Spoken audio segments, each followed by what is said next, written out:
The mirror's gaze. Driven by fear, a fear sharper and more relentless than the excitement that once propelled me, I fled further southward.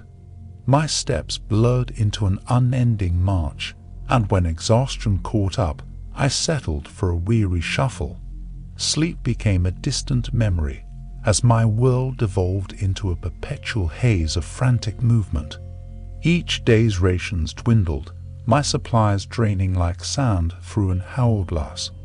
The creature's haunting howls pursued me, an ever-present spectre, a relentless reminder that escape was slipping through my fingers. Yet, the shift in strategy yielded a sliver of success. My mad dash had outpaced the creature's roar, my heartbeat becoming the only rhythm that resonated in my ears. My newfound tactic allowed me a moment of rest, a temporary reprieve from the relentless chase that had become my existence.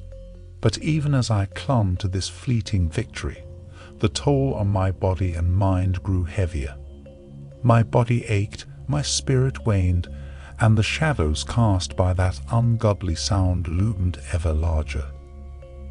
Defiance had a limit, and it was in the shadow of this realization that I needed to rest, to let my body fall under the weight of exhaustion. The very thought of a few hours' sleep drove me onward. As my head drooped and my steps grew heavier, I chose a spot to rest. Surveying my supplies, I set about preparing a meager meal. The creature's cacophony had receded, replaced by a silence that only heightened my anxiety. In the shroud of night, I nestled into a makeshift bed, to escape even for a fleeting moment into sleep.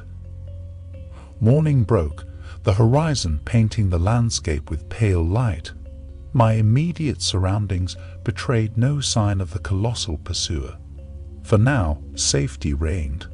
But my attention was stolen by the imposing monolith that stood before me. A colossal wall beckoned, a monument to both wonder and dread. Its sheer magnitude, even from this distance, defied belief. Had it been there last night? Without hesitation, I packed camp and ran towards the wall, tools in hand, my heart pounding in anticipation.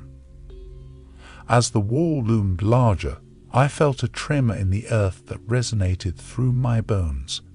The encounter with the creature seemed to be reduced to distant memory, an impression overshadowed by the magnitude of this discovery. I approached the wall, hammer and makeshift chisel ready, my intent to extract a sample from its surface. Blow after blow struck its unyielding exterior, the reverberations coursing through my makeshift tools. This wall was no ordinary stone, its surface unfazed by my attempts. With persistence as my guide, I pressed on. The days blurred as my futile efforts persisted, night giving way to day, each sunrise marking my continued battle against an unyielding enemy. Fire, force, even the relentless march of time, all were impotent against this hard stone. I relented, forced to abandon this fruitless endeavor in favor of new strategies. My focus shifted to finding a path around or through this impossible barrier. The creature's cries returned, its approach signaled by sound alone. I searched the wall's surface, eyes tracing every contour, every crack. A realization struck me with a chilling certainty.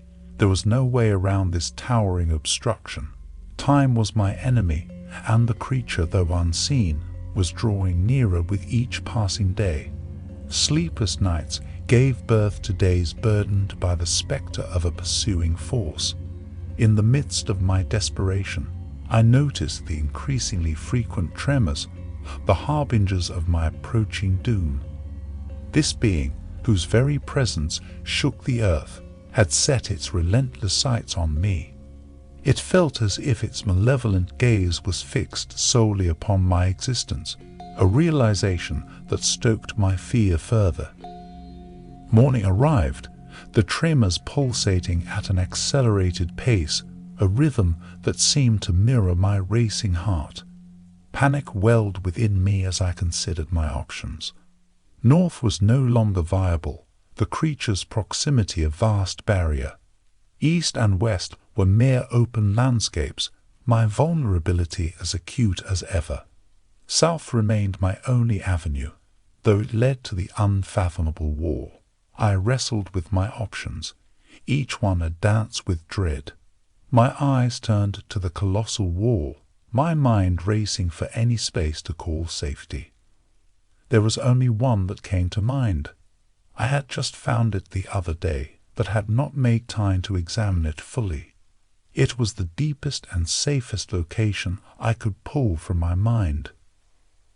My preparations were hasty, a day spent gathering supplies and cover, all focused on my goal, to witness my pursuer face to face.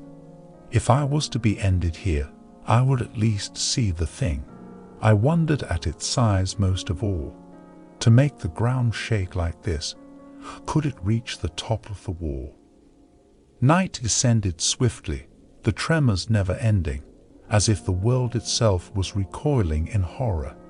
The stone around me trembled, the wall my only refuge. I wedged myself against it, bracing for impact. And then, as if the very stone beneath me had surrendered from the shaking earth, I was thrust into darkness, a narrow passageway beckoning to go deeper. Fear overcame me.